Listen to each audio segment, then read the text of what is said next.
Hello, good people of YouTube. Welcome to episode 31 of What Makes This Song Special. As always, every week I will take a song, talk about why the song is special to me, what makes it a special song to me, a wee story about something that the song reminds me of or the first time I heard it. I'll talk about the band or artist every week, and then I will talk a little bit about the singer's vocal technique, just a wee minute or so at the end, so as not to bore any non-singers out there. And then I'll follow up with a part 2 that I'll leave a link for at the end, and the part 2 will be me doing my own cover version of the song. That's how the episodes work each week, if you've not been here before. Before I start the story today, I'm going to lead in by talking about a subject that we're asked from we're really young. Most of us have been asked this question. What do you want to do with your life? I think that's a question we all get asked when we're young.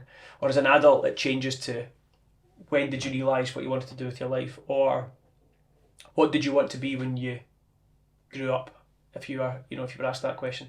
So I suppose it's a question that everyone's been asked, or at least reflected on as they got older. What did I want to do with my life when I was a kid?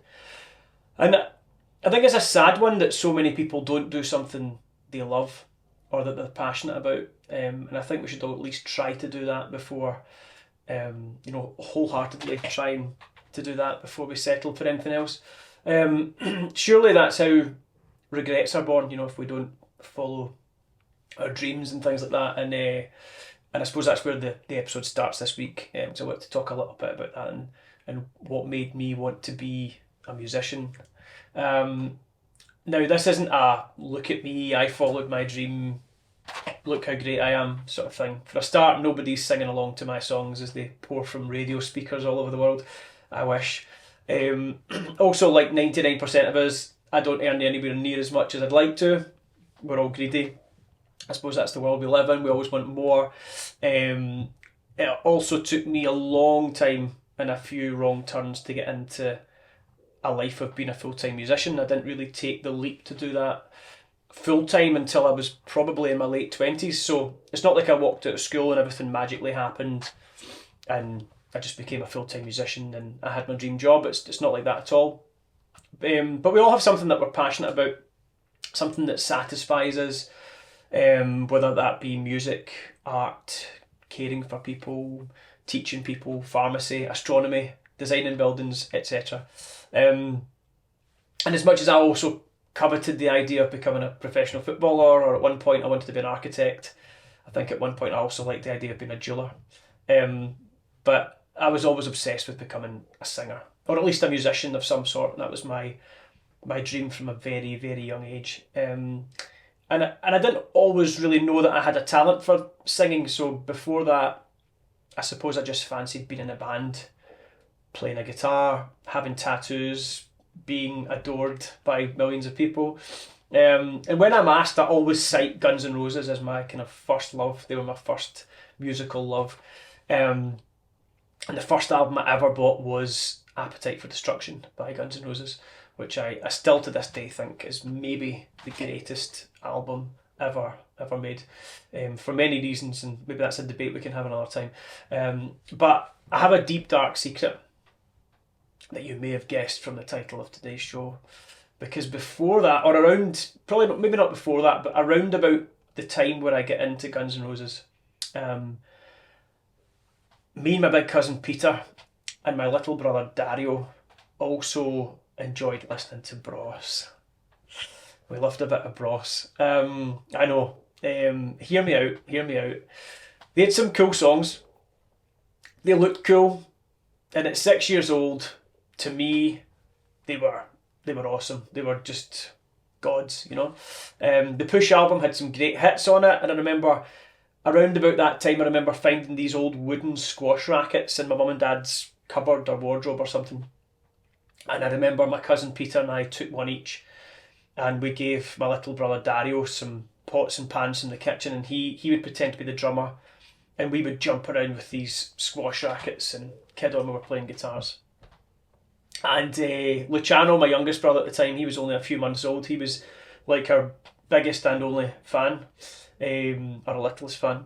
But we'd make him sit and watch us jump up and down the bed with these squash rackets, singing along to I Owe You Nothing, When Will I Be Famous, Drop the Boy, Cat Amongst the Pigeons, all these songs that we enjoyed from the Push album. And they were great times, and if it helps me seem any cooler, we also did the same to Guns N' Roses at the time as well with the squash rackets. But to bring the coolness back down, I have to admit we also mimed along to New Kids on the Block, so it's dark. It's a dark time musically. My musical inspirations weren't quite as mature as maybe they became. But anyway, we were hooked on music, and within days of playing the squash racket, I was convinced that I could actually play a guitar. I mean, what could the difference possibly be? How hard could it be? I can play a squash racket. I was convinced that I could actually play a real guitar. And my dad had this old Echo 12-string, EKO, this old 12-string guitar that he'd bought in Italy when he was about 18 years old, before he moved to Scotland. And he brought it with him. I think there were always strings missing and things. I mean, a 12-string guitar, it's very easy to break a couple of strings, and if you're not playing it, not replace them for a while, because you can still play it without all the strings. It's got too many strings anyway. So when he was at work, we would take the guitar and we'd try to write songs on the guitar, playing one note at a time sort of thing. We'd absolutely no clue what we were doing, but we thought we were amazing. We thought we were, just rock stars. And this band went on for, if you can call it a band, this band went on for a good few years, on and off, in between us moving back and forward to Italy. And my cousin Peter used to stay overnight at ours most weekends if we were living in Scotland at the time, and we kind of developed some songs and some swagger and some real confidence, even though none of us played an instrument at all. And eventually Luciano, my youngest brother, he joined as well eventually when he was old enough. I can't remember what instruments we all kind of decided to play at that point, but we were all in the band in some format. And I remember at one point we wrote this song called Rock Steady, which had the opening lyric, "I was walking down the street last night and this punk started a fight. Oh, so rock steady, rock steady." That was the opening gambit. To this day, I've got absolutely no idea what that even meant, but to us, it sounded really cool. And we eventually called the band, if you can call it a band, Iron Guns. And it doesn't take a genius to work out where we stole the name. And despite the lack of instruments, musical knowledge, and any talent whatsoever, we truly believed that we were the real deal. We thought we were going to be a famous band, and it didn't seem, none of that seemed out of reach. Like when you're a kid, you just think, I'm going to do this, and then it'll happen. That's how life works when you're a kid, which is amazing. It's a beautiful way to think about life. And as much as I did end up learning to play the guitar and the piano and sing, the plan never really changed for me. I just always wanted to be in a band. I always wanted to write songs. I always wanted to play music live, record music in a studio. And I suppose that want or need for me to do that was so powerful that I just had to follow it. And so many hurdles got in the way, and there were many times where I started to believe people when they told me that was an unreal vocation, and you only make money in music if you make it big, as they make it big, everybody said. And I just truly believed that there must be a way of making a career out of doing something I loved, and I just kind of stuck at it and tried to make it a reality. I suppose the original dream of making it as a rock star didn't happen, but I suppose, I don't know, I don't think I would have really enjoyed that life or lifestyle anyway. And I think with my anxiety issues that I've had over the long periods of my life, I think that life would have destroyed me anyway, so it's probably safer that I do what I do now. Anyway, little story today, nothing exciting really, but that's why the song's special to me. When I listen to When Will I Be Famous by Bros, I always think of that time, and specifically jumping up and down on the bunk beds in my bedroom when I was 6 years old. Me Dario, my cousin Peter, we were going to take over the world, you know. And I do feel very lucky that I found my vocation in life when I was so young, and managed to follow that through in some respects. Not the taking over the world part, but certainly becoming a musician part. And I know it doesn't work like that for everyone, but I do believe everybody's got. I think everybody's got a talent. I say that to everybody I meet. I think everybody's got a talent. I think you just need to reach deep and find out what makes you feel fulfilled and happy, and then try and work out a way that you could make money from. It's not about making money, but I suppose it is about making money, because that's, you know, we have to survive and pay for, you know, rent or mortgages and cars and all these things that you need to have to kind of be part of the world, be part of society.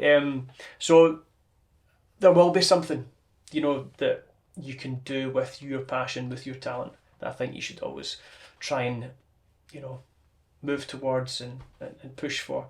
Anyway, that's why the song is, you know, When Will I Be Famous by Bros. That's why it's special to me. It reminds me of a time where, like, we as kids, we dared to dream. You know, we hadn't been told by the outside world that certain things were possible or realistic and others weren't. We just believed that we could do anything we wanted. We believed that anything was possible. Nothing would get in our way. And I have to say, when I was learning this song to cover for, you know, part 2, which will come up at the end, I realised that the lyrics are kind of quite cheesy, but they're fun, and I think the lyrics are actually quite synonymous with, you know, everything we were feeling at the time. You know, when will I be famous? This is, you know, how hard can it be? We've done this, we've done that, and now it's time to be adored, as if it was that easy, you know. And I think we were probably too young to pay any attention to the lyrics other than the chorus lyric, when will I be famous. But it's a great pop song. A little bit about the band. Bros are an English band from Surrey who formed in 1986. I feel like the name should have been pronounced Bros, like Bros. Surely the reason behind the band was that it consisted of twin brothers, Matt Goss in vocals and Luke Goss in drums. So Bros, although Bros does rhyme with Goss, their surname, and the band were actually called Gloss before they were discovered by Pet Shop Boys manager Tom Watkins, who changed the name to Bros. So it's all very confusing. I don't know, but I think the pronunciation is Bros. I think it's always been Bros and not Bros. But anyway, the other original member was their friend Craig Logan, who was the bass player, but very sadly had to leave the band after the first album due to having crippling ME, chronic fatigue syndrome, forcing him to be wheelchair bound for quite a long time. The brothers proceeded as a duo and continued to tour the world with session musicians and various backing bands. And thankfully it appears that Craig Logan did recover and has had a very successful career in music writing and management, so nice to hear a happy ending. Bros were hugely successful, released a string of huge hits, both in single and album form, and played some massive sell-out gigs all over the world. And a fun fact, they were the youngest band ever to headline Wembley Stadium, which is mega impressive. And they were just like us, of course, two brothers and a cousin. Well, we used to say it was a cousin. I think Craig Logan was a friend, but we used to say it was two brothers and a cousin, and that's just like us, you know. We just wanted to be like them.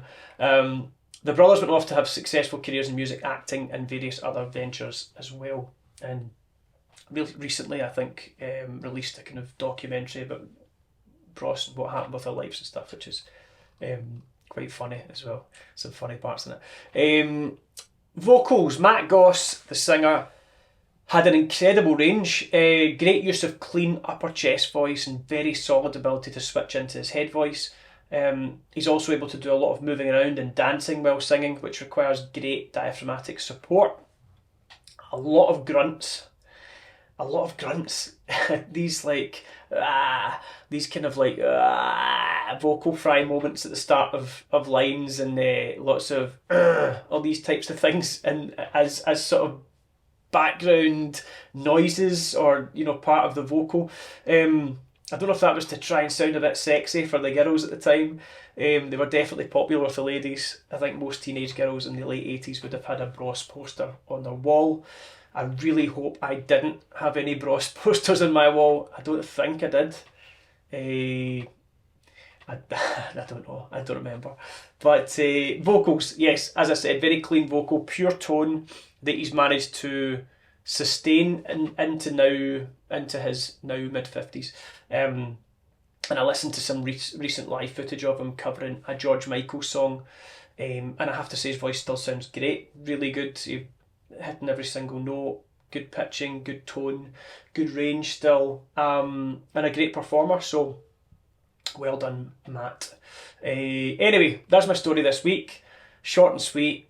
When will I be famous? Who knows? But if you hit subscribe, maybe there's still a chance that I could be famous. Boom, boom. Why is the song special to you? Leave a comment, like, subscribe, and I'll see you next week. And don't forget to watch part 2 whenever it comes up, somewhere here in the link. Thanks so much.